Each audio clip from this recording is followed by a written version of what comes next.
friends in Prairie Vintage. My name is Linda. I'm an energy intuitive reader here on YouTube. I use spirits, my intuition, the tarot to communicate energies to you guys. Fantastic viewers. If you guys are new to this channel, welcome. I am so glad you found me. And I do hope that the messages resonate for you guys. If you guys like the reading, you can certainly subscribe so that you can see more of these readings. And for those of you guys returning, I'm so blessed, so grateful to be here doing your reading yet again today. I cannot wait to get into your reading. So if you guys want to go straight away to your pick, you can go ahead. Although I do want to start this reading with a collective message, which does tie into this reading. Okay, so if you are going to be confused, then I'm going to just click you back to this intro. Okay, and if you're still confused, then probably not your reading. Okay, yeah, if we're confused by readings, it's not your reading. There's no need for it to be explained to you, okay? If you don't understand what's being described or laid out, then don't force it. It should be something that resonates with your own experience that you're understanding, okay? So what are we looking at? We're looking at your own ego shadow that is creating suffering, okay? I know suffering is a strong word, but suffering is when we are experiencing a lack, when we are experiencing anything but expansive energy, completely balanced, whole, fulfilled, then we are knowing that we still have egos. If we have any external people, situations, circumstances pulling at our energy, making us feel super excited, obsessed, and intense feelings, we have ego.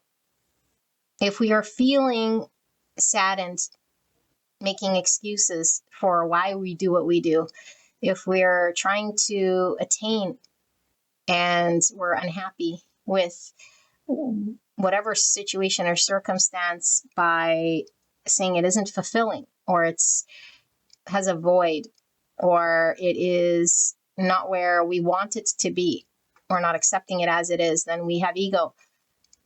Okay, we all have ego. But we need to know how to work with the ego and integrate the shadowy parts of ourselves so that we can rise above in a conscious way and engage differently so that this ego falls away. Because if we are unaware of what is going on in our subconscious, it runs the show and it keeps that state of suffering alive. Okay, so I want to weed out a lot of people here because I don't feel as though we're fully understanding or connecting to what it is when we say ego. It's not your person who has emotional issues, who's shut down, who doesn't know how to connect, who has the ego. Okay, both people, masculine and feminine, okay, both sides of these polarities both carry masculine, feminine energies within each other.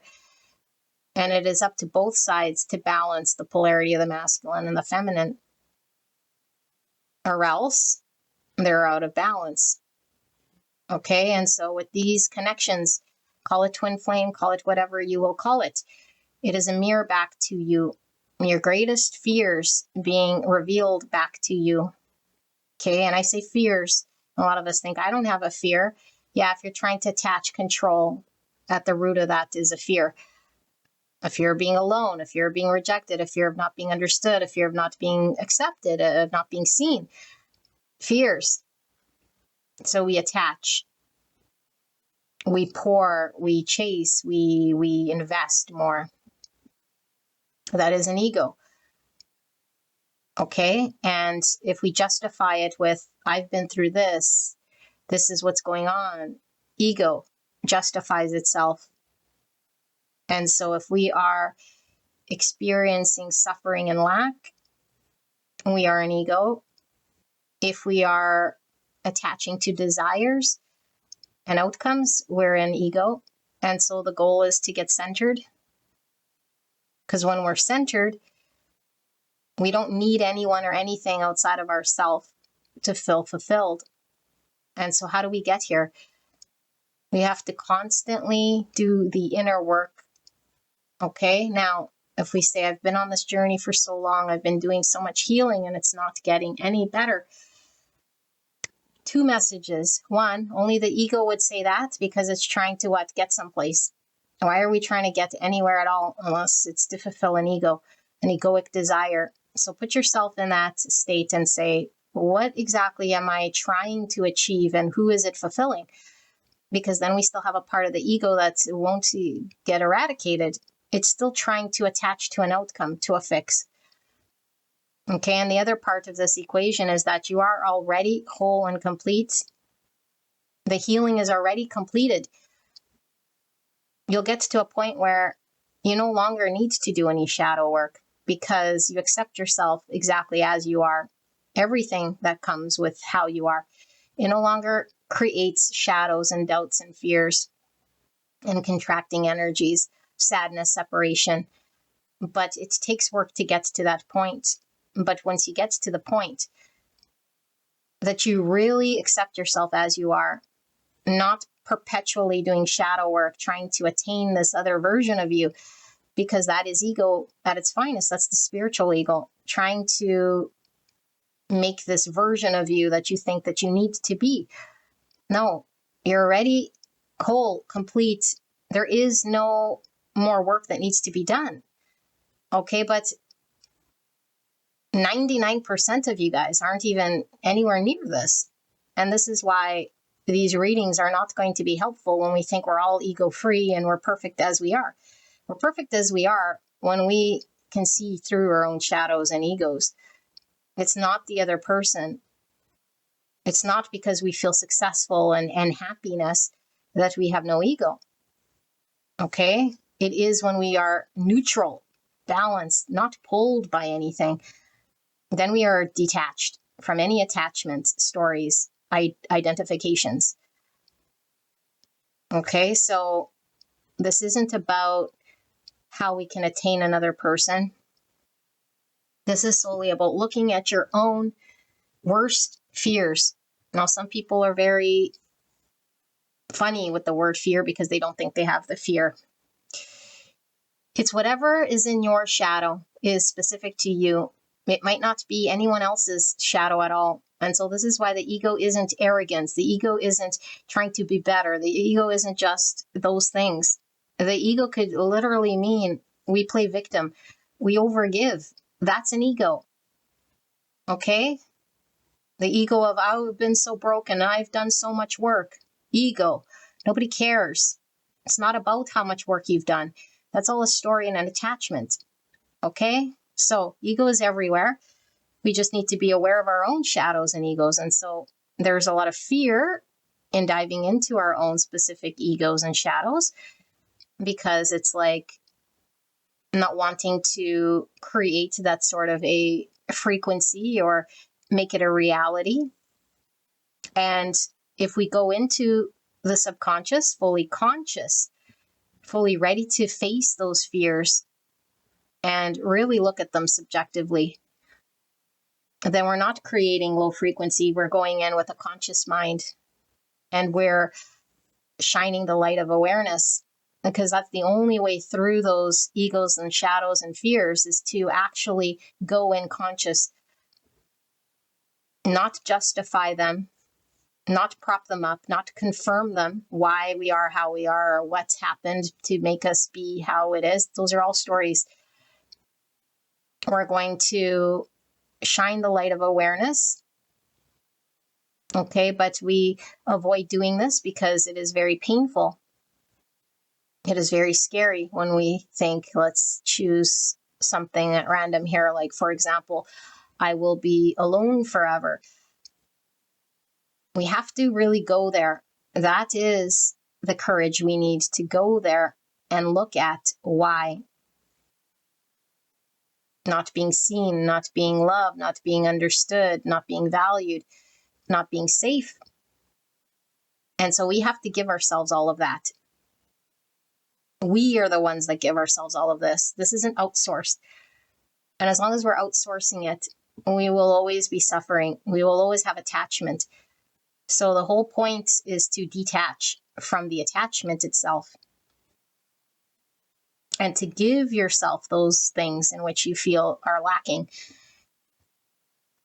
because those things are already there in your eternal soul. You're just needing to connect to it. In fact, when you're seeing it out there in others, it's a reflection of what is actually already within you.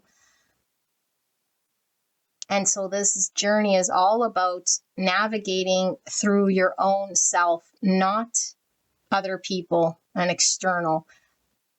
You will forever be seeking, healing, searching, and you'll never find the healing that you're looking for. And when the healing ceases to exist because there is nothing more except for being itself, then you know you're in balance. But there are very nuanced egos that show up in the very smallest way. And they dress up as positive things that might help you, validating your stories. Those are egos. We got to be careful of the spiritual ego as well. And so when we want to see, how does this person feel? What's going on with this person? That's to feed the ego, because it really doesn't matter. It doesn't matter what this person thinks or feels. It only matters to your ego, period. Okay, so I might start all my how are they feeling about you videos with, you're still an ego. And as long as you know it and you're conscious, then that's fine. That's no shame. We're not resisting. We're not saying I'm not an ego, so I resist. No, we know full well what we're choosing and doing in a conscious state. But the only thing that needs to know how someone is feeling or thinking is the ego. And as long as you're an ego, especially if you're on a twin flame journey, you're not in balance. You're still an ego. The whole point of the twin flame journey, like I say, isn't this romanticized partner. Okay? It is all about self-discovery, the soul work, ego transmutation. That's all that journey is, period. So if you're making it about anything other than that, then you're sort of going down a different path. And you can. But I'm going to save you a lot of time to go into that and ask yourself, what am I doing exactly? What am I searching for exactly? Who wants that answer exactly? And why do they want it? That is the I, the ego I, not the soul. The soul already knows it's whole and complete. The soul doesn't need anything to prop it up. All right. So this reading, we're looking at parts of your ego, shadow, devil, subconscious, whatever you want to call it, that is still holding you back, that is still needs to be explored. Now, it doesn't need to. You can remain however you are, but if you're in a state of trying to attain to outcome, attached to desire, chasing desire, you'll forever be in suffering. And so this is intended to show you a mirror. And it's difficult to see a mirror when we are projecting it out there as not a part of us. And so I know I've done a lot of videos in regards to this, and even with some comments, it's like, it's so apparent to me that people aren't seeing through their own shadow, that it's that person or the connection itself because of that external person that's behaving in a certain way. And it's like, no, those people out there are just reflecting back to you what's going on inside of you. It has to keep kicking it back to yourself. And this doesn't mean kick it back to yourself that you're on a perpetual, again, shadow work and healing journey. It's like back to yourself, knowing that you are the originator and the source of the projection. And so when you're at peace, when you're at balance, when you see yourself, when you give yourself the love, when you give yourself the safety and the acknowledgement from within, and you cultivate it from within, nothing out there ceases to pull at you. The attachment is gone. There's no obsessive pull. You're free.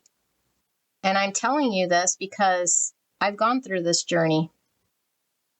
And on the other side of this ego attachment is freedom, is liberation, is peace, is satori, is bliss, is calmness, is your full essence.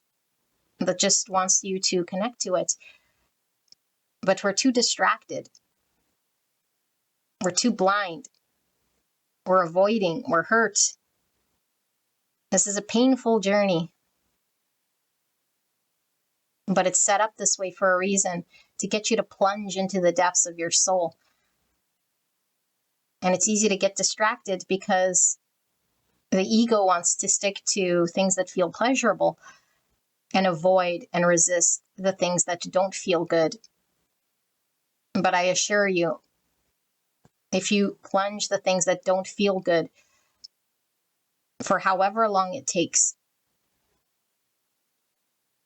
the prize at the other side is freedom, peace, and bliss. And if the ego wants to drive you towards that so it could get the prize, let it drive you. But then realize when the ego's in the driver's seat, making choices that only support itself. And this is why ego is so strongly tied to our intention. Keep checking your intentions. Are your intentions self-serving? And who is it serving exactly?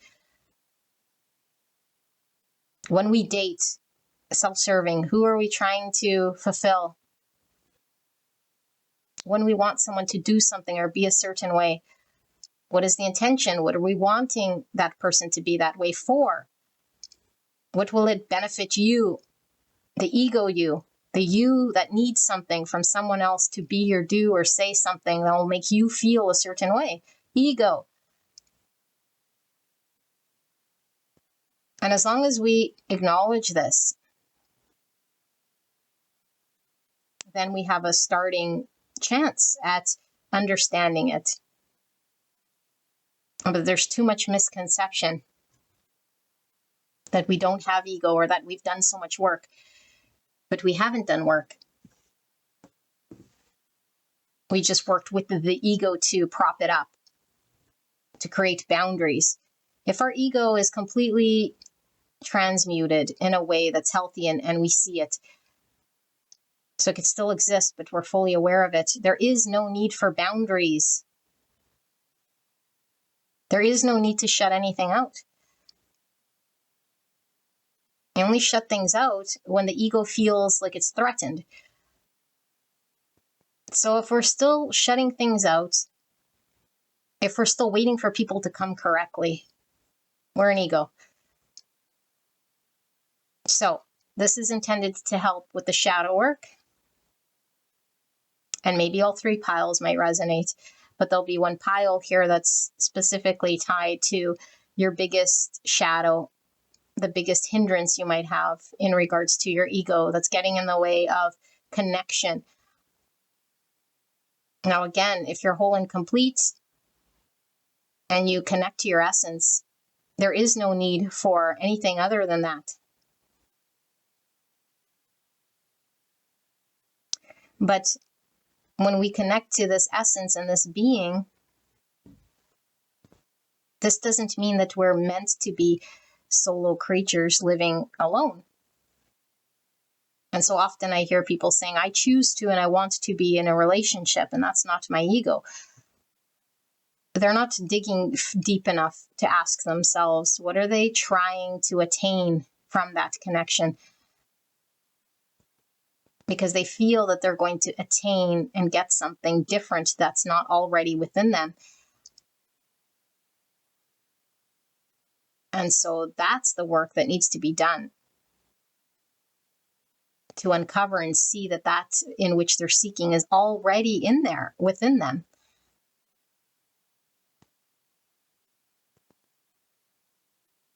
So we can have a very twisted view, thinking it is a healthy aspect of ourselves, and it is actually the worst kind of ego.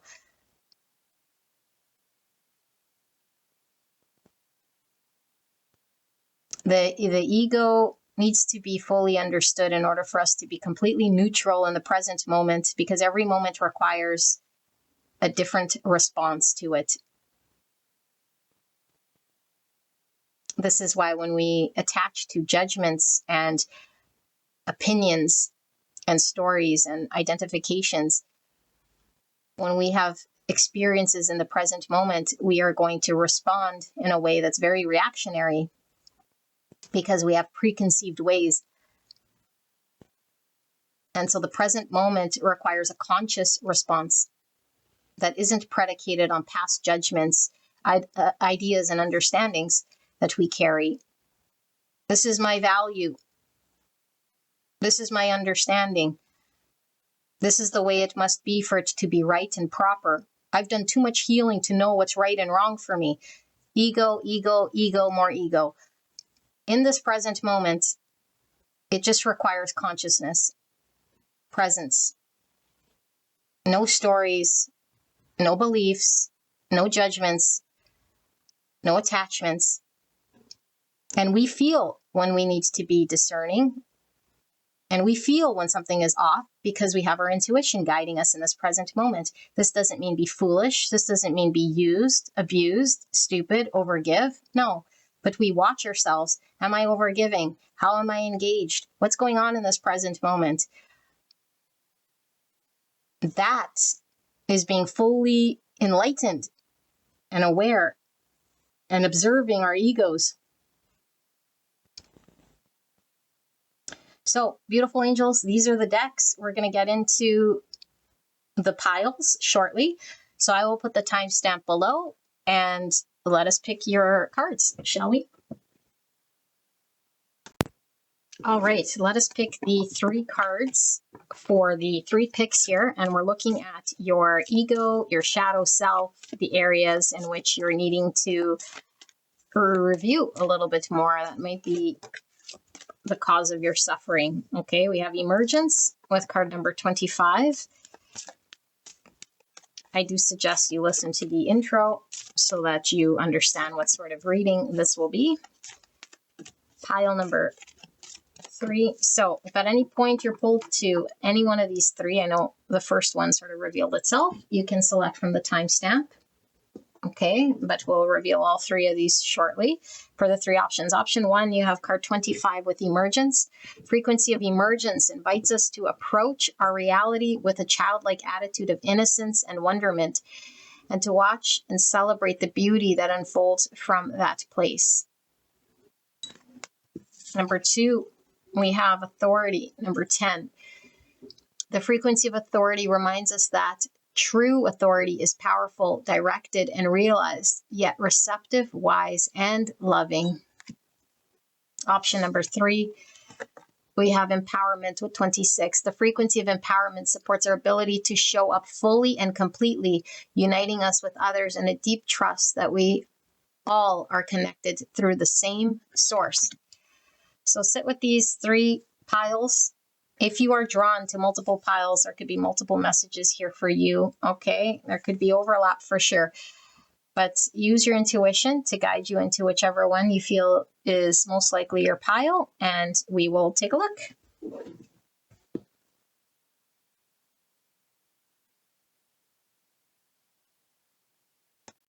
All right, beautiful angels, pile number 1, you guys have the card 25 with emergence. The frequency of emergence invites us to approach our reality with a childlike attitude of innocence and wonderment, and to watch and celebrate the beauty that unfolds from that place. Beautiful. Let's take a look at your pre-shuffled oracle cards. I've not looked at them. I ask Spirit for pile number 1. What is the biggest ego, shadow? What's going on in the subconscious that pile 1 is needing to know about right here, right now, that's getting in the way, that needs to be looked at, healed, discovered, fully conscious of this part that's going on within you, okay? So let's take a look. We have the Lion. Beautiful. So strong Leo energy for confirmation. We'll also be pulling some tarot to dive in a little deeper to this message. Acceptance. I am willing to accept the things that I cannot change and surrender the habit of people pleasing. Speak your needs and be true to yourself. Focus on your own happiness instead of always trying to make everyone else happy. Envy. Turn green eyes into a force for self-improvement and inspiration. Jealousy. covetousness, and longing. And we have bipolarity with mental tendency, number 58. Manic depression, borderline, instability, versatility, inconstancy.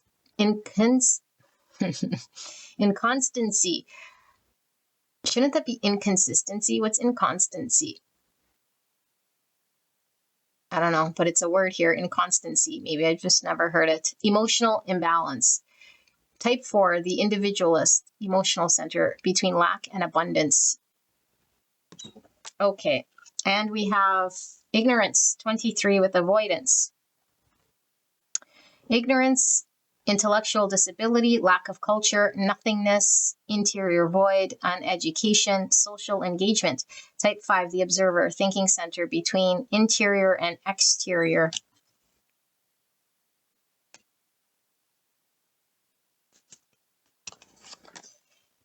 We have increase your frequency, 3-3, higher consciousness awareness. And we have 1-1, clear energy blocks, activating the higher chakras. Wow, look at you guys go. Okay, so let me tap into this, and it might become very clear as we start to channel it, okay, more and more, and peel these layers back. And like I said, I do have tarot here that I will be using to dive in deeper, but give me a moment here.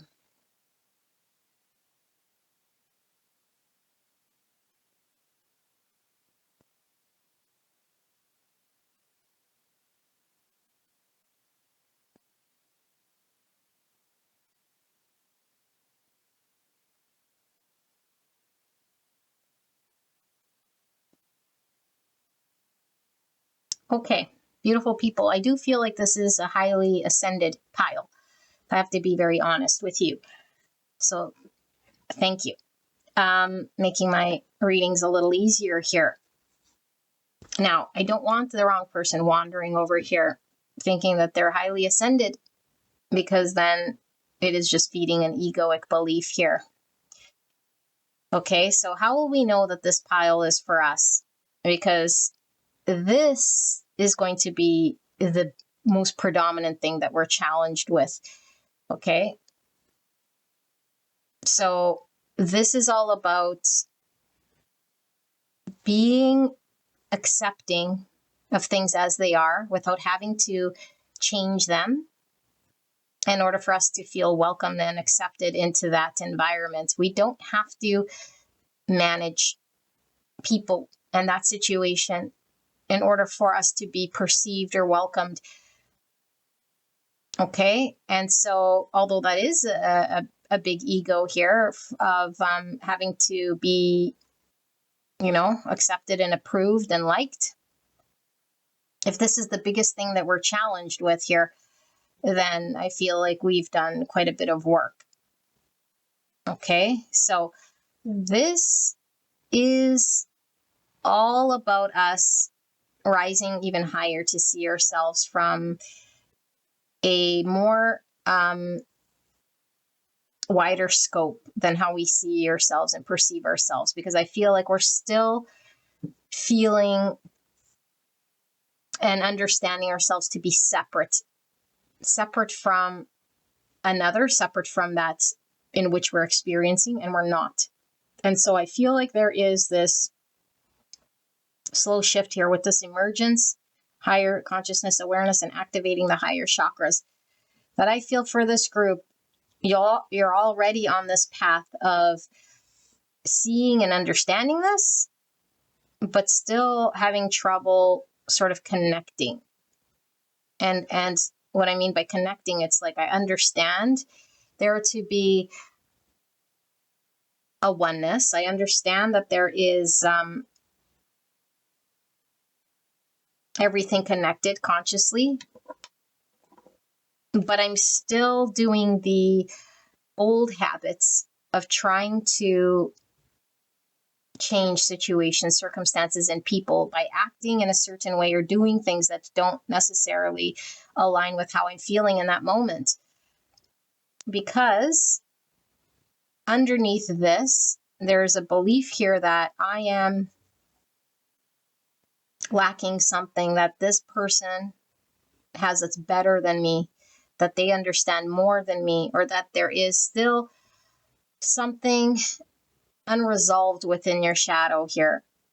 And so Spirit is really wanting you to take a look, because I feel like you're courageously doing things, but in the wrong areas. Courageously putting yourself in compromising positions, courageously maybe even risking yourself not being liked in some capacity by controlling situations. Okay, so when I say people pleasing, it doesn't mean I'm trying to have everybody sort of like me. There is a desired outcome in my deepest fear that needs to transpire here, that I won't accept it as it is. And so I will do everything in my power to get that outcome. So let's say people, this is just an example, people of higher caliber, like my boss, let's just say, for example, okay? I know it's very sort of superficial, but my boss, I'm in a room with a whole bunch of coworkers, people. I don't care if those people like me or don't like me. So I could say, well, I'm not people pleasing. I'm just like, don't care if all those people like me. But we will manipulate the room in order for our boss to see us in a certain way and have our boss change. That's people pleasing. We want the approval of the boss. We won't accept things as they are, so we will manipulate the situation to have buy-in from the boss. And so we could literally be doing things to sabotage other relationships, connections, and even ourselves in order to be accepted by the one thing or the one person or the one idea that we have that we're attached to. And that's what Spirit is trying to say. Look at the thing that we're trying to buy over. Look at the thing and then ask ourselves, why is my boss better than me? What does the boss have that I feel I need to get approval from? And so I feel like there is this, your value rides on whether you're approved or not, or accepted or not, with this sort of energy. And so it dictates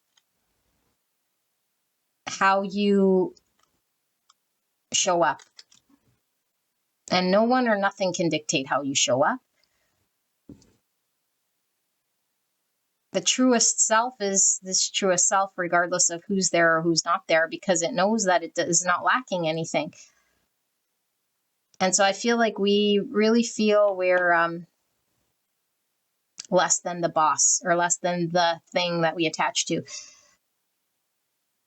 So we got to go in deeper and understand our childhood. And maybe it's like authoritative figures have more control, or people with money have more power or have more say, or beautiful people can call the shots. But whatever the belief is, it's like that understanding I have of that group of people or that specific type of person has more or will be more powerful. And so therefore I must concoct situations in order to change myself and circumstances so that everything aligns to that person or whatever, that thing I hold in high regard, the thing I'm attached to. And Spirit is really saying we have to accept ourselves and accept things as they are, and that those bosses or those people with money or people with looks or whatever it is that we're thinking has it all or is complete or is better is actually already within you. And so there's a need to look at that thing that you're seeing out there that's bigger and better than you and everyone else, and find that within yourself. So that person's beautiful. So this means we need to work on finding the beauty within ourselves that exists. Because if we were completely void of beauty, we wouldn't be able to recognize it in another. So the only reason we can recognize things in another is because we have it within ourselves. And so something like people with money is because we believe that there's a lack mentality here in attaining money, or that we're not smart enough to attain money or savvy enough to attain money, or something's lacking within us that only those other people are able to do it, or that type of a person or personality. And so, but I am feeling here with this emergence, like I said, in higher conscious awareness and this activating the higher chakras, it's like, it's more of a broadening our awareness rather than diving into the shadows per se and shedding a lot of emotional trauma. Because I don't feel like this is shadowy, like emotions that need to come out, if that makes sense. I feel like this is more of a higher state of awareness that we see and say, this is why I engage the way I do, or this is how I'm seeing those types of people or situations, that I'm giving this much credence to it because I'm not connecting it to myself. But when I'm in a higher state of consciousness, when I'm fully aware, I clear this block of understanding. So now I can engage differently. I can accept the fact that those people and those situations are presenting itself in one way, and that I, within myself, I'm seeing it because I also have this trait or this quality within me that I'm not connected to just yet, and understanding that it exists and keep kicking it back to self rather than trying to attach to manipulating situations and circumstances so that we're liked by or approved or more like the thing that we want to have acceptance from. Because I feel like if we get the acceptance from the boss or that rich person or that pretty person or whatever, I know those are very superficial. You got to fill in the blank because this is a general reading. Then we feel like we have it all, or then we're complete, or then we're a part of that thing. And it's like, you're already a part of that thing. You don't need to attach yourself to people of that caliber or that understanding in order for you to experience it. But I feel like there is a way that you might be seeing yourself that you're lacking in one area, that you have nothing of value in that area, or that you're deficient. There's a deficiency here in an area of yourself that you believe. So look at the thing that you're attached to, the person or the type of people or the situations that are getting you to act in certain ways that give you a lot of maybe anxiety or put a lot of weight on you, or create this instability in your personality when you're unpredictable. When you act in a certain way or say something, it's like, ooh, why did I say that? Why did I do that? It's like, okay, look at that situation or that type of person or why you were doing it with honest eyes. And on the flip side of that, Spirit is saying is because you feel that you're missing, or there's a void or a deficiency on the flip side of that. So with someone who had a lot of money, what's on the flip side of that? The flip side of that is I feel like I am incapable of being wealthy. Okay, somebody who is maybe, I don't know, like speaks their mind. On the flip side of that is I'm deficient in that because I have a hard time speaking my mind. And so I attach to those people, or I try to impress those people, or I see them on a pedestal, or like, that's the sort of energy that we're sort of tapped into here. So let's pull some tarot and see if we could see some more. But I do feel like this is more of a awareness and then an acceptance of the shadow part of us that it thinks it's lacking, or that believes it to be deficient or not good enough in that area because it's not true. And I think once we see it and accept the fact that we're not deficient, then I think we have transmuted a big part of what's still sort of dictating our energy. Daughter of Cups, Page of Cups, Spirit for pile 1, clear and concise message in regards to their shadow self, their biggest ego in play right now that's creating a lot of challenge here that's needing to get looked at.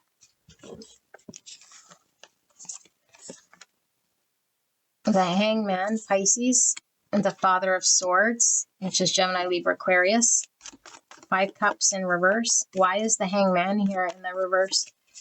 Please protect me and the viewer as I channel this message for the greatest and highest good of pile 1. We have 7 Cups in reverse. And finally, why is this Father of Swords here? The Fool in reverse, Aquarius energy. 9 Wands and the Empress in reverse. Taurus, Libra. So this is pretty much it, okay? This comes through in a lot of readings because this is all about the self-abundance. It's like I'm deficient, I'm lacking. And so I feel like there's you believing you to be deficient in an area here of self-worth. And like, again, self-worth is a big basket. There's a bunch of areas of self-worth.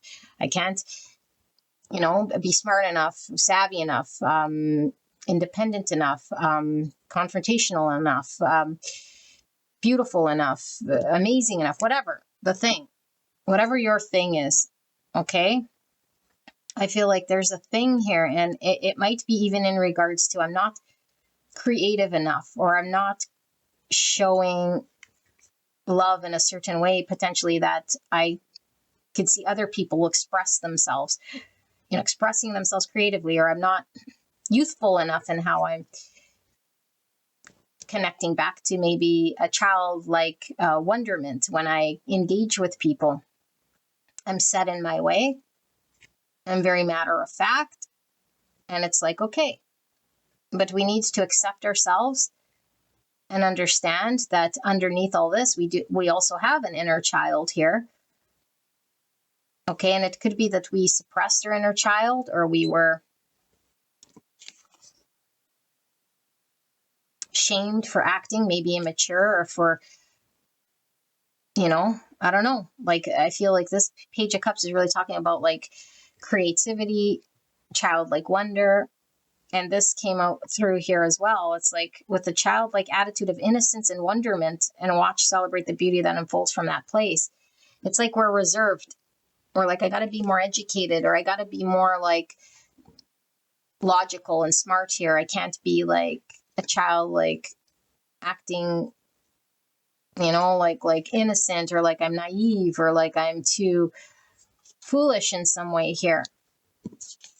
And Spirit is saying, no, what's foolish is that we have to keep kicking it back to the logical brain. And that's the only way that I can express. And so tying it back to how we see other people, it's like, I might see other people as being immature if they're like, acting in a certain way, or wear their heart on their sleeve, or express themselves in a certain way. So I might look at them with distaste. And I might do the opposite, because the shadow obviously manifests differently for all of us. Wonder how people could be so upfront and honest with, how they're feeling, or express themselves creatively.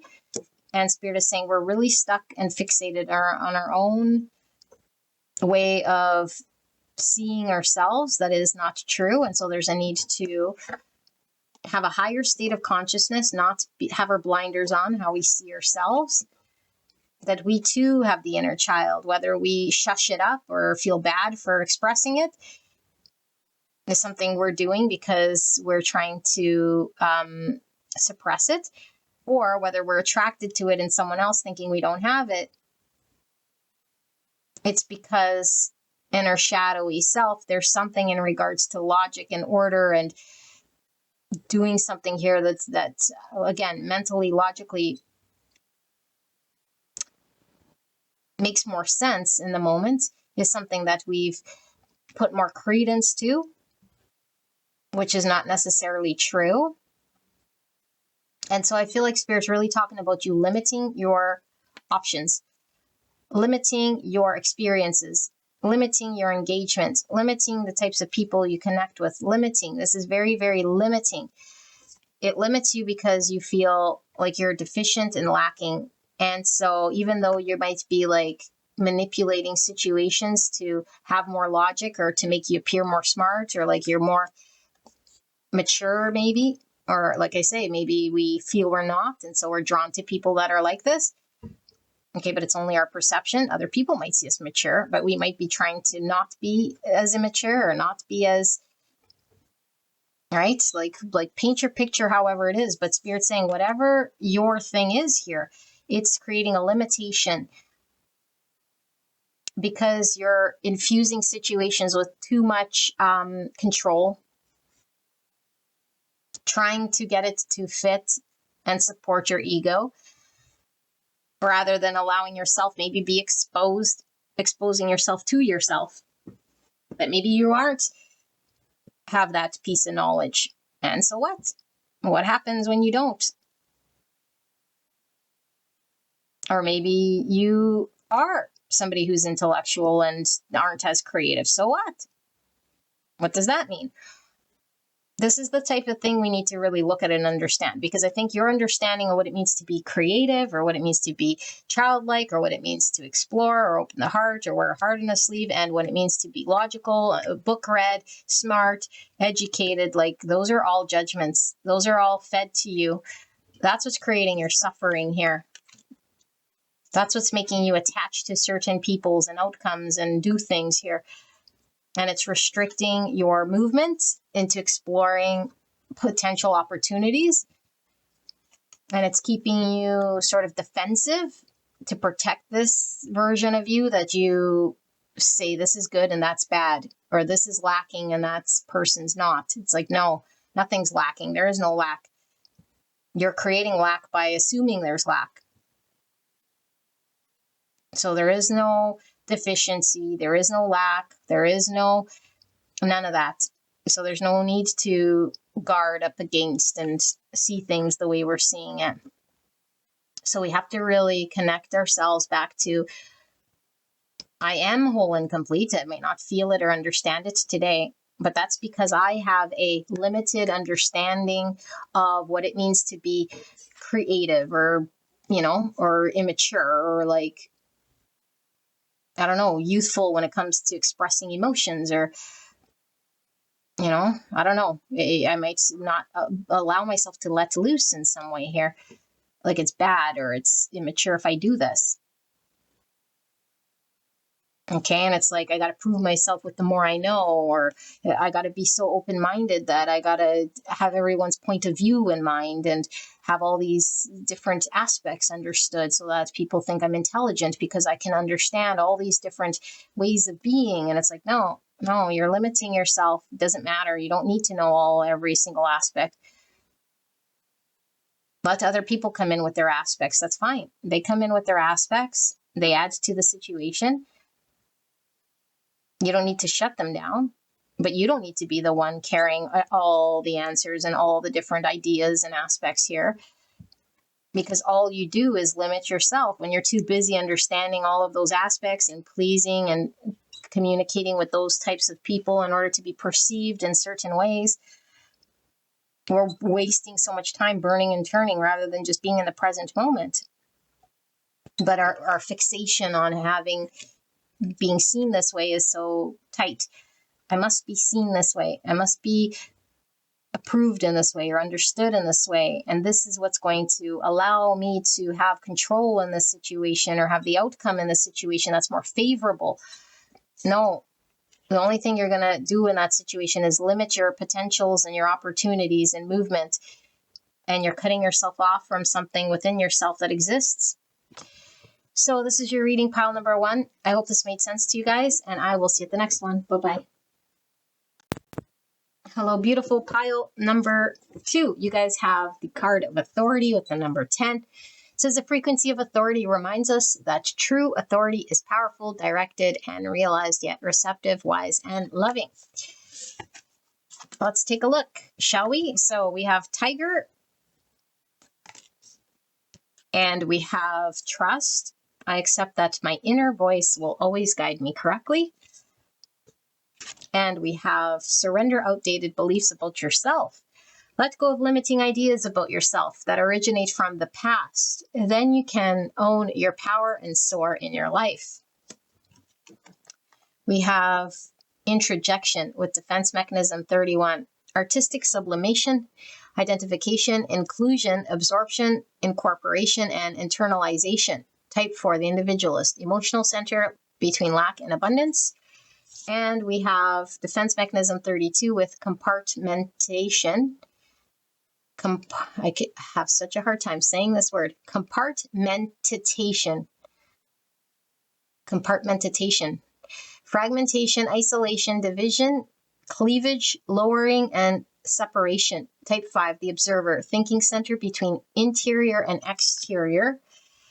And we have sin 47 with pride. High self-esteem, megalomania, arrogance, bragging, overconfidence, superiority feeling. Type 2, the helper, emotional center between giving and receiving. And we have the shadow of stagnation, movement, even if slow, is progress. Inactivity, standstill, and rut. And we have the electric 5-5 with creative expression. And we have 11-11, take me home, pathway to true love. All right, let me tap into this shadow, ego. You guys can click straight away on the timestamp and see what this is about.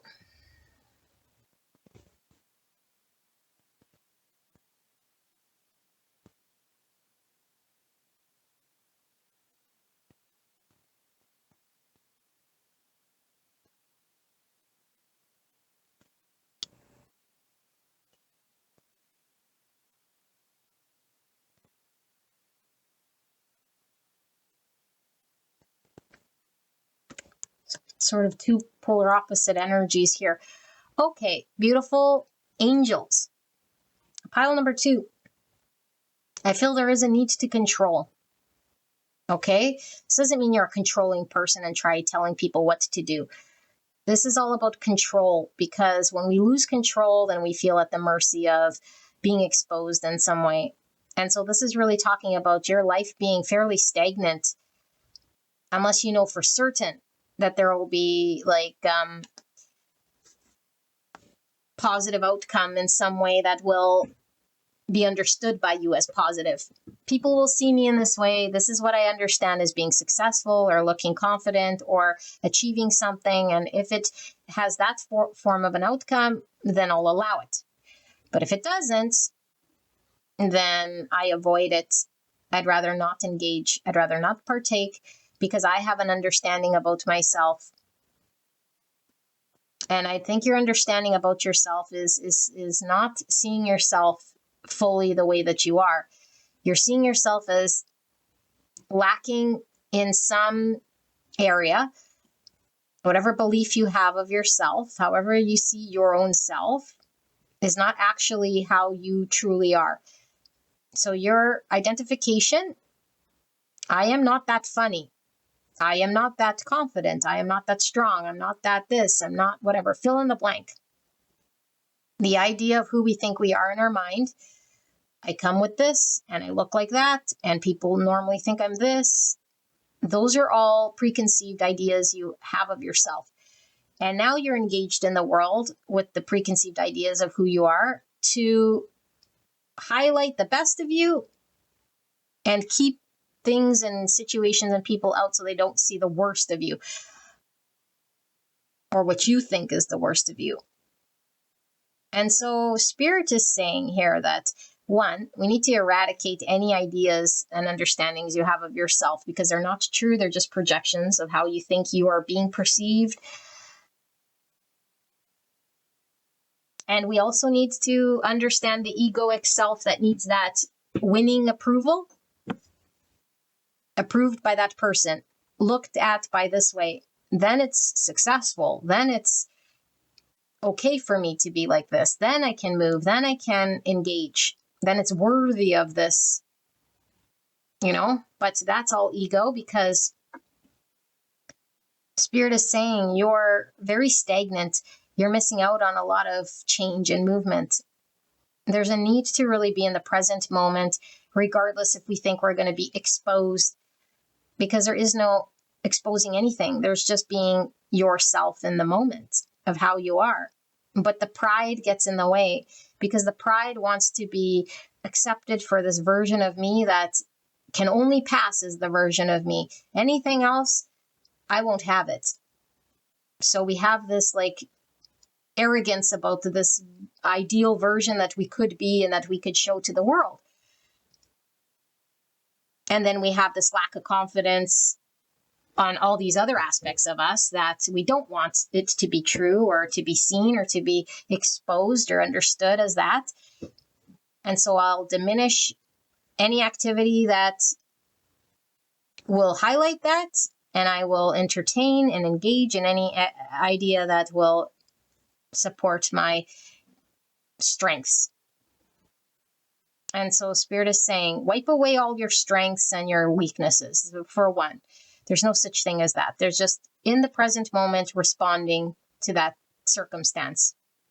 And that every present moment circumstance is going to be unique and different.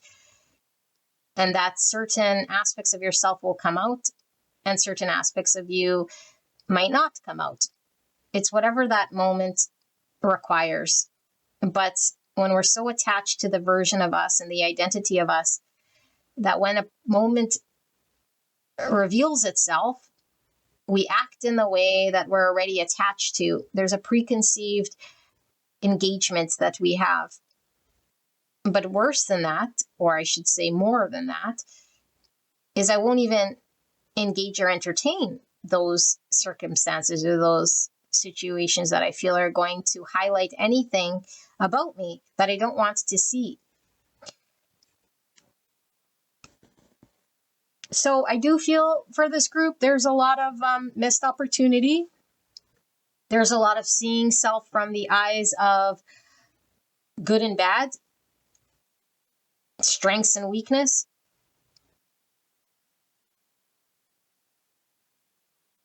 And then we group activities, people, and places like this as well. Spirit really wants you to sort of trust in your own ability to respond, however it does come out in the moment, even if it appears like you don't know what you're doing or you, whatever, like your worst fear, like allow your worst fear to happen. I stuttered. I didn't know. I became lost. Whatever the thing is, because you're attached to your pride in succeeding or looking like you have a certain power over yourself, that you're all under control and that you have some good handle on yourself. And it's like, no, nobody has a good handle on themselves, because it's just being whatever the moment calls for. And so if the moment calls for us to be however we are, then we are how we are. It's not really handling so much as it is being. There's nothing to handle. There's nothing to control. There's just accepting ourselves as being in the moment. And so I feel like there's a lot of withheld energies here. I don't speak my full truth. I don't trust things to go the way that they should. And if I don't, then I hold back. Then I don't engage. Then I don't communicate. And I withhold.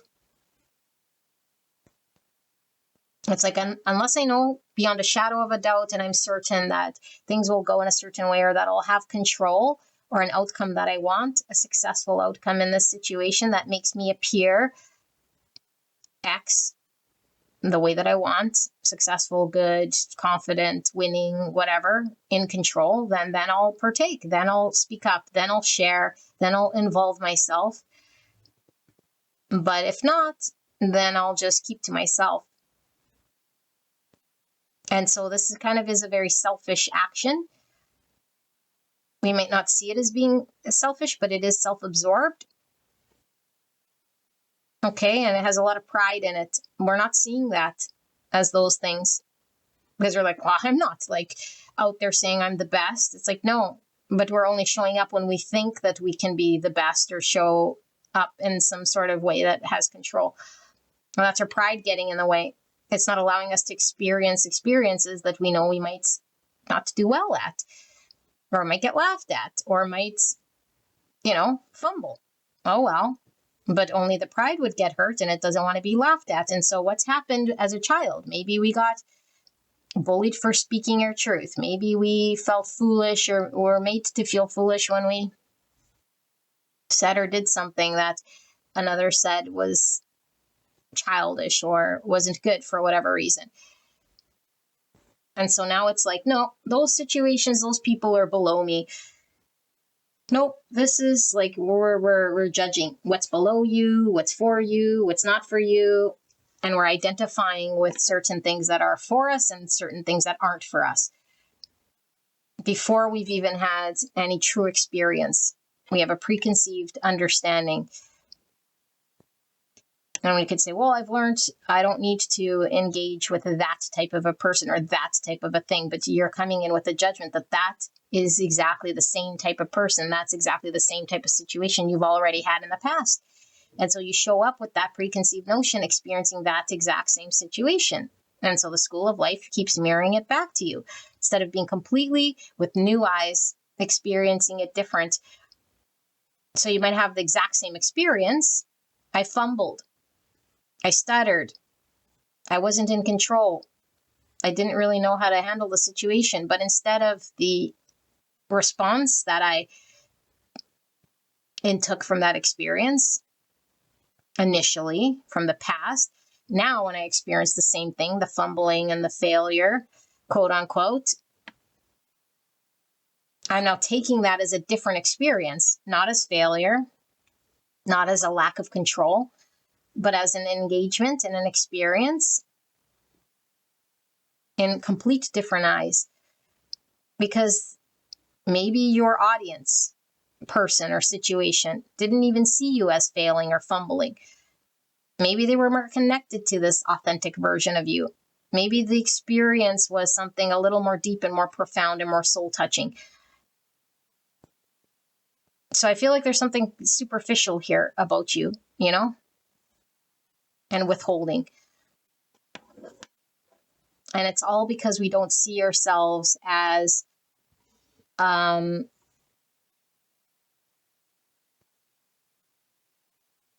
okay to have certain deficiencies. And we don't have deficiency. We're just how we are. But it's like I'm incapable of having a deficiency. At any time, at any moment, if I can control it, then I will. And so therefore, we don't make any moves because we're deficient in every single state. Everyone has things that they don't have with them in the moment, and they only have what they have. Everybody's at that mercy. We have to accept that we are what we are, how we are, without, making ourselves feel bad that we need to be or do certain things in the moment in order to be accepted or approved. Because you'll find yourself very, very stuck, not making any moves at all, because every situation requires a certain version of you that you may or may not have in that moment. Who are you to know what is right and what's wrong in that moment? You don't. You're just guessing based on your own experiences, thinking that it's the right discernment, and it's not. It's just a big facade.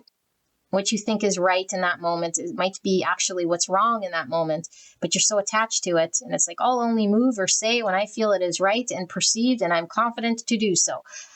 Meanwhile, it might come off as arrogant and inauthentic and not good. It might not. Rather than just being your unbridled self, saying exactly as it is, as I feel, experiencing everything I want in that moment, how I feel, rather than letting my own fears and subjective thoughts get in the way of whether I can show up or not show up or hold back, or it's too restricting. Let's look at the tarot, pile number 2. Pile number 2's ego, shadow self, spirits. What do they need to know about this? What am I missing? Clear and concise message for the greatest and highest good. The Father of Swords, that came out for pile 1. Gemini, Libra, Aquarius. Temperance in reverse. Sagittarius. 7 Swords in reverse. What did I say about being inauthentic? Six Cups. Why is Temperance here in reverse, Spirit? Five Pentacles. And finally, why is this Seven Swords in reverse here? Pile two's egoic self, their shadow self. What's getting in the way of their growth? Son of Wands in reverse. That's the Knight of Wands. And the Ace of Pentacles. And under that, we have the Daughter of Pentacles, which is the Page of Pentacles in reverse. Okay. Missed opportunities that are present. The universe comes through, the hand from the cloud with a beautiful opportunity. Just out of nowhere, there's a beautiful opportunity. We can't see it. We can't see it. We don't explore it. We don't grow it. It stays as a potential forevermore. Why? Because there's an inauthenticity. And the inauthenticity is the part of self that is trying to control every situation with every circumstance to have the best form of outcome, what we think is the best. And so this is a lack mindset. Okay, and Spirit wants you to have balance. And what the balance means is sometimes we have things that don't go right, and sometimes we have things that don't go bad, or things that go right and things that might go bad. Okay, right, wrong. Again, this is just the context of contrast. It wasn't a pleasant experience. It was a pleasant experience. This is all subjective. But we need to experience all experiences here in order for us to be authentic, in order for us to be able to engage in a way here that isn't resisting, fighting, suppressing, or a need for control.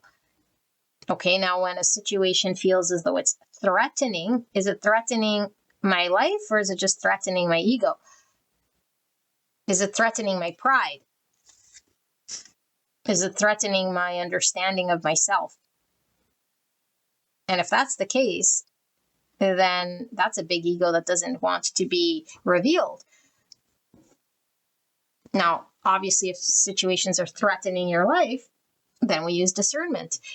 But we need to balance ourselves when it comes to why we're choosing not to experience and do and involve ourselves with certain people and situations. Because I feel like we're too much in our own mind. We're too strategic in regards to what's going to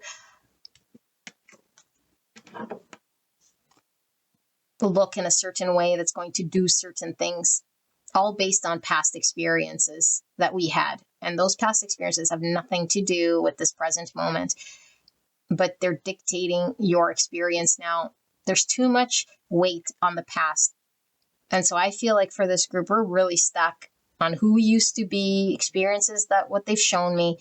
And therefore they're so true and they're so ingrained in my beliefs that I can't see past them. All I see is what I experienced in the past, and I believe it to be true. Period. End of story. And when I'm in this energy, I miss out on new opportunities. I'm very limited. I believe it to be true, so much true that now I'm in lack mindset because nothing else could be true. There could be no new opportunity. There's nothing out there. So lack. It's like, no, everything is happening. Everything is happening all at once. Everything different than what you've experienced potentially could be happening right here, right now, but you wouldn't know the difference. And so we're clinging to people, places, things of the past. Now, if they're not the people, we're recreating the past with different circumstances and people. We want the past that makes me feel safe. And so as long as I feel secure and safe, and I feel like I know that I'm in control in that world, and I will continue to build that world around me, because in the other world, I feel out of control. In the other world, I feel exposed. In the other world, I feel like people are going to see through my deficiencies. In the other world, I'm completely imbalanced in some way. Hence, Spirit saying, you're limiting yourself, okay? So this is your shadow, pile number 2. I hope this helped you, and I'll see you at the next one. Bye-bye.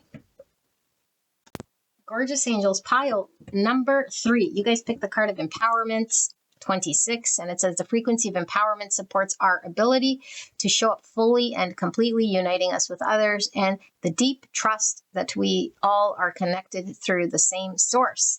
Very powerful. So we're looking at your shadow self. Your biggest ego is getting in the way of your healing right here, right now. Okay. And so shadows are difficult for us to understand because they're in our own shadow. Okay. Like we won't recognize this in ourselves. And so this might be difficult for us to know whether this is going to be our pile or not. Okay. So I'm going to try to connect how you are behaving or what it is that you are understanding so that you know whether this is your pile. Because if this is how you engage, then chances are the shadow comes with this type of engagement, okay? This isn't meant for triggering. This is meant for you to become honest with yourself and self-growth. So we have the goose. Wow, goose is one of the more defensive energies here. Okay, it like tries to keep everyone out. Very territorial, very protective of its world. Courage. I find the inner strength to face fear with confidence and imagination. I embrace and nourish the creative aspects of my mind and surrender worry. Make a commitment not to lead an anxiety-driven life. When worries arise, breathe them out of your body. Focus on the power of your heart and have faith that spirit is guiding you always. Depression, self-destruction, desperation, jealousy, pessimism, resignation, and suicidal urges. Type 1, the perfectionist, instinctive center between control and letting go with disintegration, stress level 73 for the number 10. And here we have withdrawal, mentalization, conspiracy, isolation, pullback, disinvestment, and aggressiveness. Type 8, the challenger, instinctive center between strength and weakness, disintegration, stress level 80.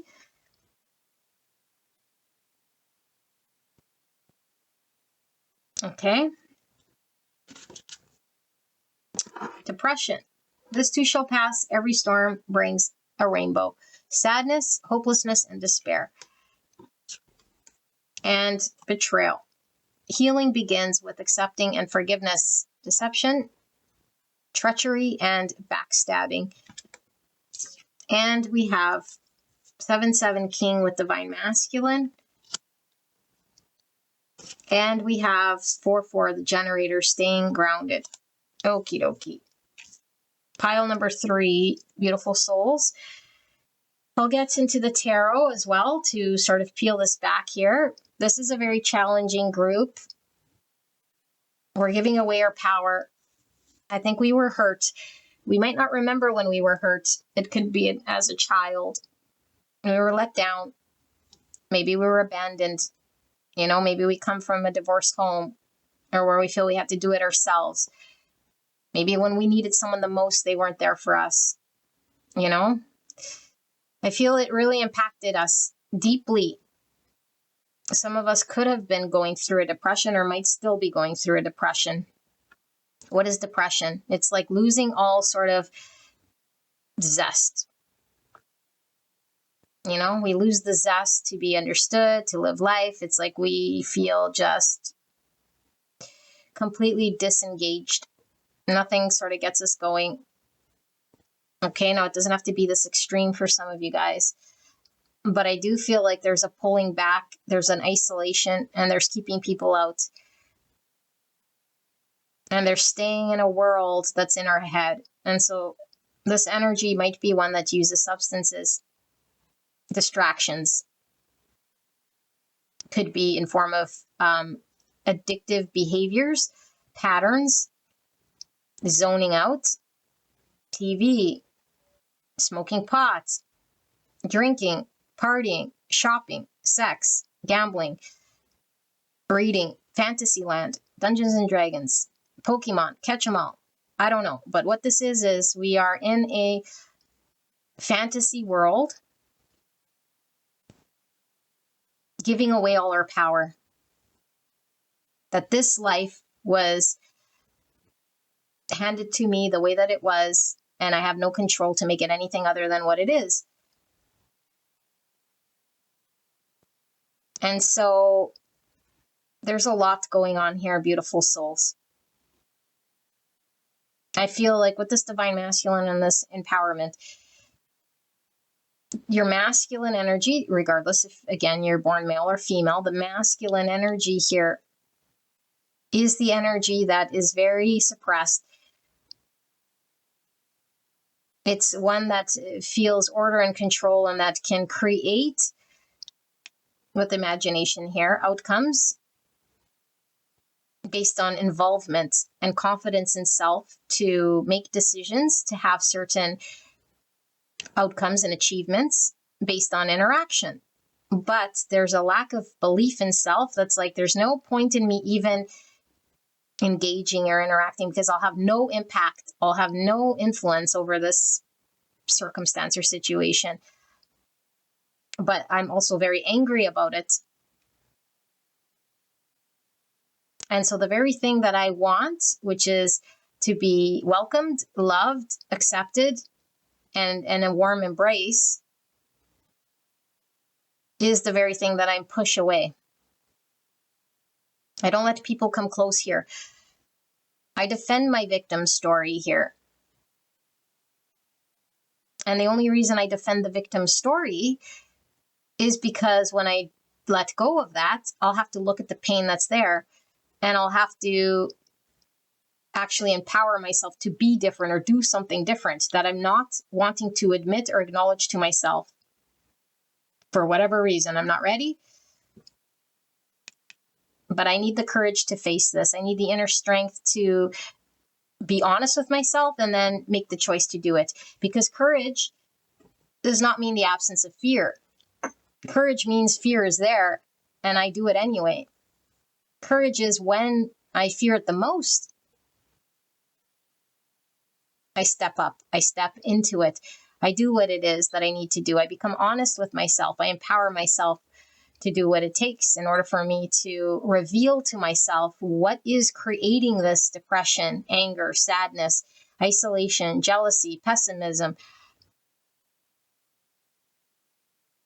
Because I was hurt, it doesn't mean that I am a victim today.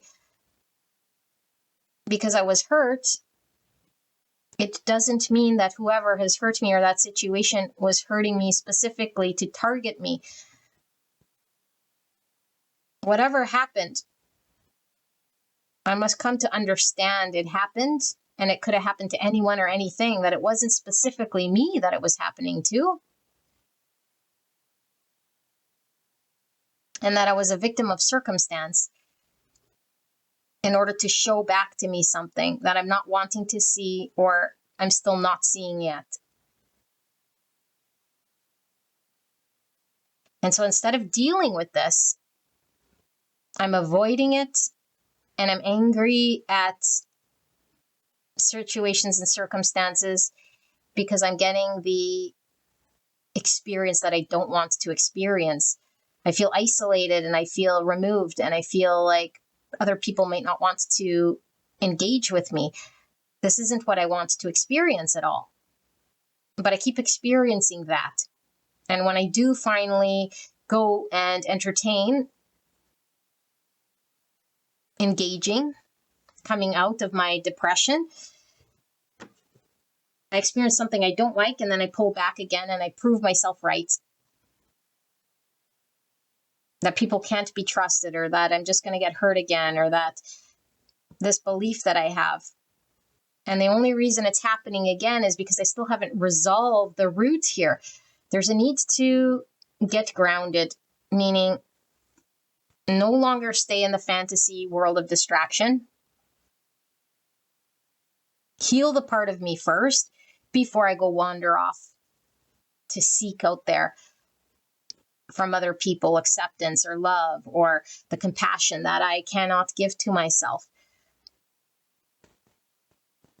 Because every time I finally detach from the distraction and get grounded and give a chance to whatever it may be, to people again, it keeps proving me to be disappointed, is because I still haven't resolved the issue.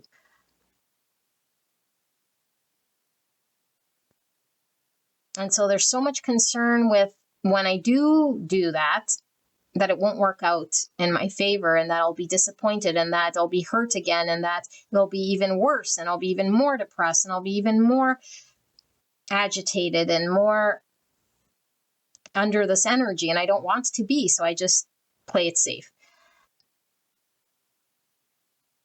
And Spirit is saying, before seeking out there, before coming out of the shell, there needs to be a look at self, and there needs to be giving of self.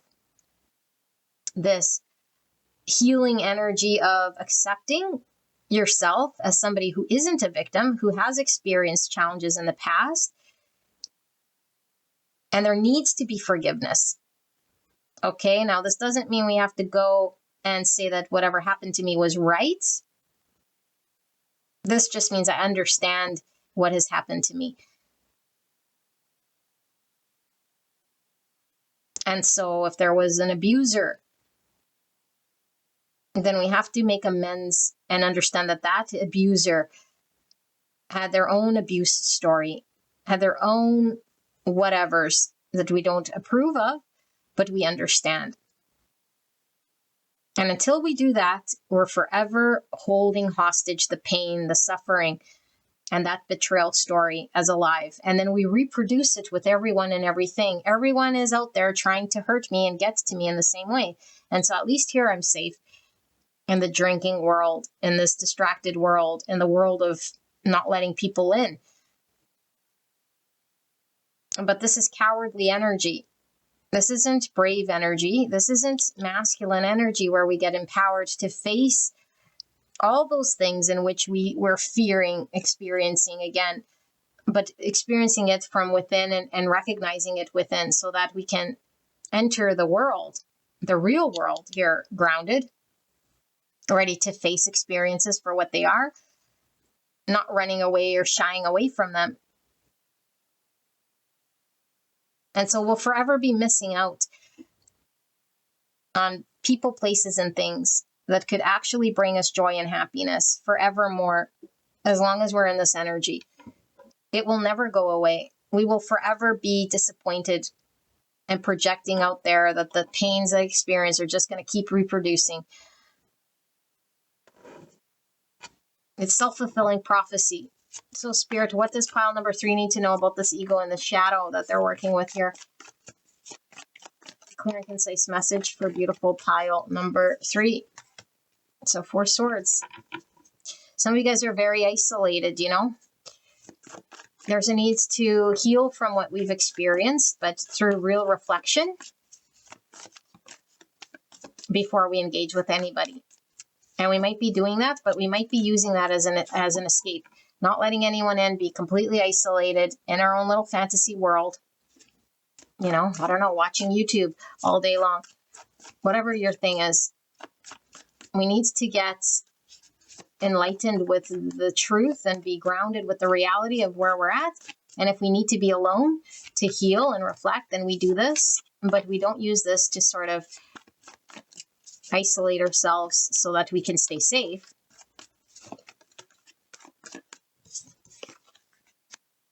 Hermit, to isolate ourselves so we stay safe. Exactly what I just said. There's that shell on that Hermit, Virgo energy. 10 of Wands in reverse, surrender. And then we got Mother of Pentacles, Virgo, Taurus, Capricorn. 7 Swords in reverse. So needs to be very honest. 10 Cups in reverse. So we got 2 10s here. 10s are all about transformations and ends of cycles. 3 Wands in reverse. And we have the Mother of Cups. Cancer, Scorpio, Pisces, and the 10 of Pentacles and the Moon under that. Cancer, Pisces. Okay. Let me sit here with this energy.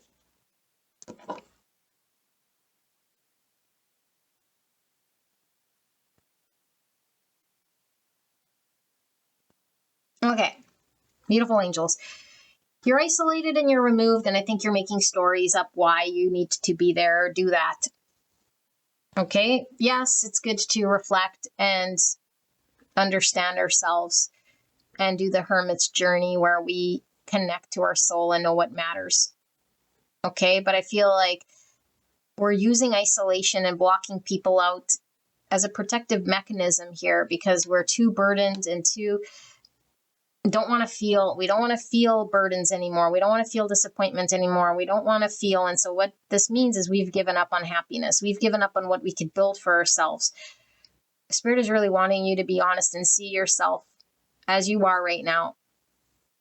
Isolated, distracted, and pushing people out isn't letting you move forward. It's not going to allow you to grow. There needs to be a surrendering here because you're too dependent on the world that you've created, the depression and the story and the victimization. So there is true love, compassion, but we have to give it to ourselves. And there are people who could feel totally deeply into your soul, who can understand you, who can connect with you, but they'll never be available to you until you reach a state of surrender and give it to yourself so you can move on from this. And then you will encounter these experiences. Then you could build a solid future, a stable future. But I feel there's too much fear and you're too distorted to see the truth. And you're under the influence. Okay, influence of whatever the distraction is, the fantasy, the distorted veil. You created that veil so that you can perceive the world in a way that you want, so that the reality doesn't sort of hit home. Because then when the reality hits home, we have to sort of deal with it and can't make excuses for it. And the only choice we have is to surrender so that we can move on. So there's lots of reasons we want to stay hanging on to the thing we didn't like. And we might say, why would I want to hang on to the pain story? Why would I want to hang on to the thing I didn't like? Because the future is too scary for us. What if we experience it again? What if I'm too vulnerable? What if I'm incapable? I'm not ready. Whatever, fill in the blank. And Spirit is saying we're missing out on a true, beautiful potential future here. And we're feeding an existing world where we're isolated, depressed, feeling guarded. Or maybe we feel we could truly be ourselves, but where we cannot be ourselves with anyone else. And so we're sort of sabotaging our own future, our own experiences. We're robbing ourselves of this. And so Spirit really wants you to experience love, really wants you to connect with your emotions, wants you to give yourself self-love, wants you to feel what you feel, validate what you feel, process what you feel, reflect on what you feel, ask yourself questions in regards to what has happened, and surrender what has happened has already happened, and that it is a story of the past. And if we can't let go what has happened to us, we have to find a way to understand it so that we are capable of detaching from that story. Because the only way we can move forward and on and create something new is to detach from identifying with the victim of that story. We might have experienced it. It might have happened to us. But it doesn't determine who you are as a person. And we might be using it as the justification here of something that's going on a lot deeper in the subconscious that we need to understand and see. And we're avoiding so that we can stay in the fantasy world of the addictions or the substance or the distraction. And so Spirit's really asking you to get empowered to make the choice, have the courage to make the choice. And what's the choice? The choice is to look at your own emotions, look at your greatest fears that's going on in the subconscious, give yourself love, and surrender to the change of letting go and what this would mean, the story that you're hanging on to, and exploring outside of your comfort zone by being honest with yourself. Because right now, we're not being honest with ourselves. We're telling ourselves what's happening to us is because of blank. this happened, therefore this is happening. And that is actually false. That's not why this is happening. Why this is happening is because of you. But you're not empowered right now. You're disempowered. And so therefore you keep saying it's because of this situation or this circumstance or this person that this thing won't happen. No, it's not. It has nothing to do with anyone or anything at all about the past or none of that.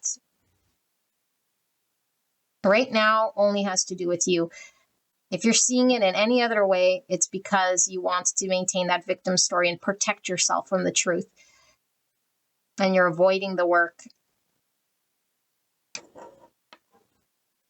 So there's great future potential here for you, but you got to get out of the moonlight. And you got to get into reality. You got to get out of the dependency. You got to surrender. You got to give yourself self-love. You got to allow yourself to feel. All your emotions are valid. Every single one of them is valid. Feel it. Don't justify it. Don't come up with logical reasons why you feel the way you feel. Just allow yourself to feel it. Because I feel like this pile is very, very, very, very stuck. Okay? So pile number 3, this is your reading. I hope this helped you, and I'll see you at the next one. Bye-bye. Welcome to the disclaimer. Don't get fooled by people scamming you in the comments section. If you're interested in a private reading, all my contact information is in the description box. And there you will find my website. And that is only through my website can you book private readings at this time. And for those of you guys new to the tarot, tarot does not predict your future. Tarot is not set in stone. Tarot is reflecting back to you a state of consciousness that is something you can either resonate with or not. And so it's very important that you are in tune with your intuition so that you know whether the pile you're picking, the information coming through, is reflecting back to you your own intuition, state of consciousness, your subconscious, and this will be the best way for you to know that the message is indeed meant for you. So if your intuition is not clear or it's cloudy, then you might be tapping into the wrong pile, or information might be coming through that is not dictating whatever your circumstance situation is. So it is important that you work with the divine to develop your intuition. Best way is to sit through the card layout, which I do include with most of my readings, where you can ask the divine to come up with what you'll see, feel, or hear to determine whether the pile makes sense for you. And so you can ask the divine to show you those signs, symbols, synchronicities, either throughout your dreams or throughout your day, and certainly throughout the reading, so that you can be assured that the messages you're tapping into are the right messages for you. If you are drawn to multiple piles with the pick-a-card readings, listen to your intuition. A lot of times energy is interconnected, and in this channel, a lot of times all my piles could be interconnected. So do not feel obligated to only select one or all or none. It is definitely up to you and your intuition.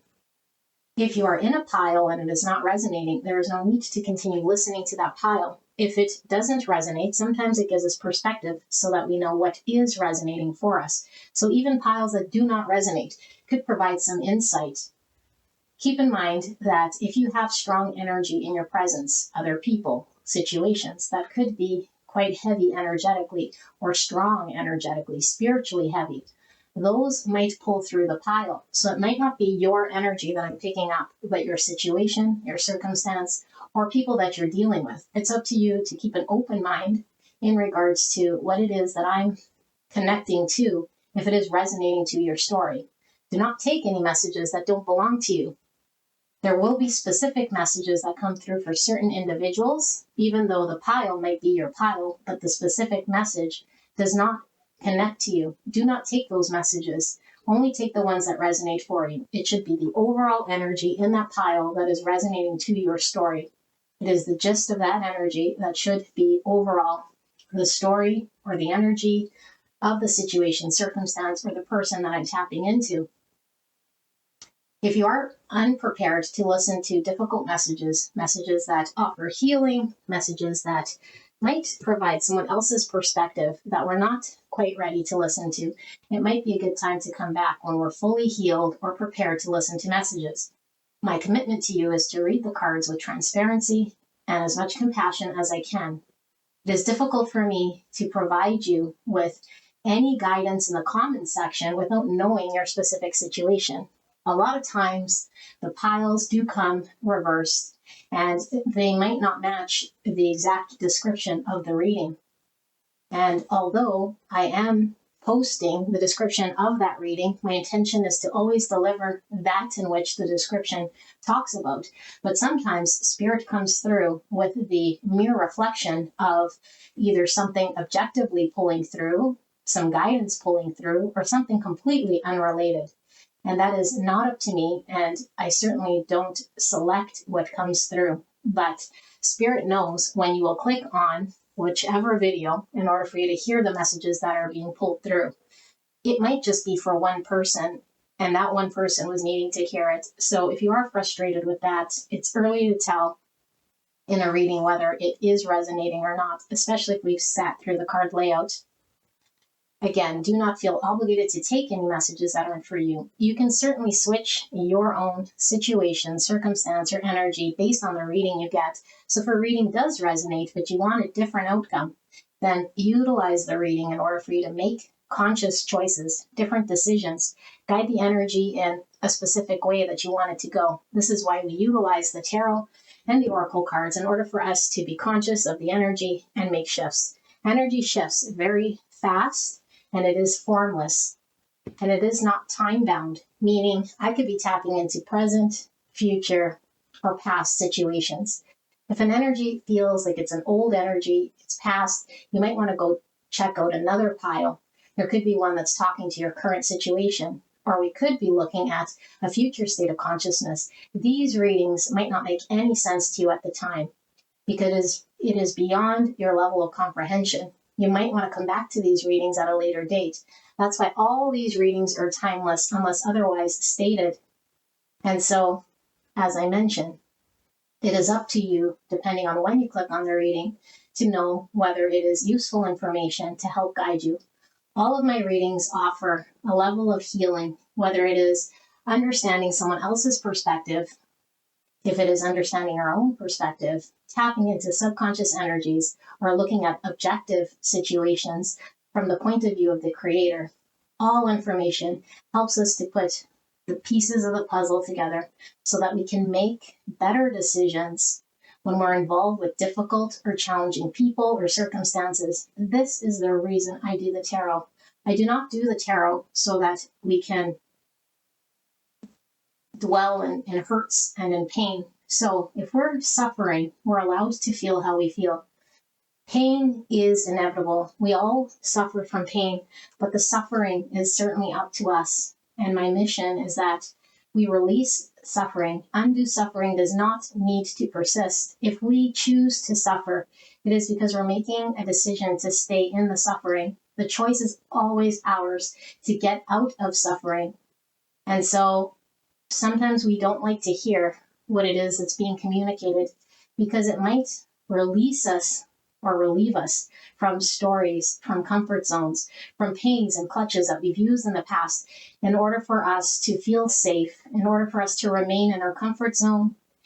And as I mentioned, healing isn't always easy, so it is sometimes very difficult for us to acknowledge truths because sometimes a comforting lie is what we choose to believe in. I do not feed comforting lies. I will not read information or readings here that provide you a level of comfort and water the truth down.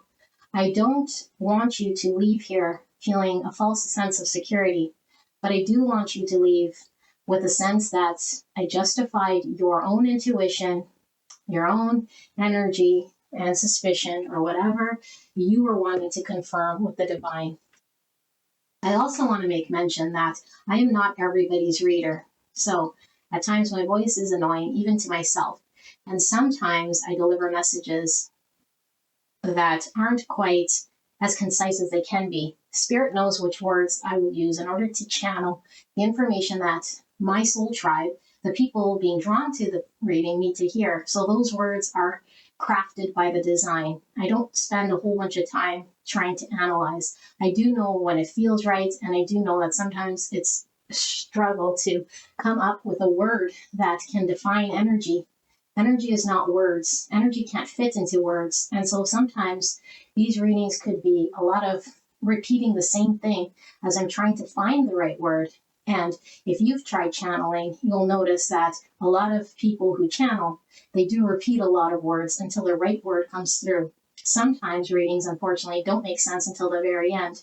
And we might go down one path only to find that the answer was something else, or that the reading was something else completely. I don't intend this. Some days my channeling is very strong, and other days it is difficult for me to follow. And sometimes, if it is difficult for me to follow, it can make complete sense on your end, but the delivery on my end might sound a little chaotic or confused because I don't understand everyone's situation and circumstance. Keep in mind, these are general readings, and these readings touch a lot of people, a lot of viewers. If you don't connect with my style, if you don't connect with the readings, then I do suggest you go find another reader. There's many on YouTube. And it could just be the reading or the pile wasn't your fit. So you might want to try another reading from my playlist. And I do hope you guys stay. And I do hope to connect with you guys. I do read all your comments. I do try to reach out to you guys, all of you guys. And if I don't, rest assured, I do see your comments. And I send so much love to you guys. I appreciate you guys very much. And I'm so honored to do this journey with you guys. Bless you and God bless.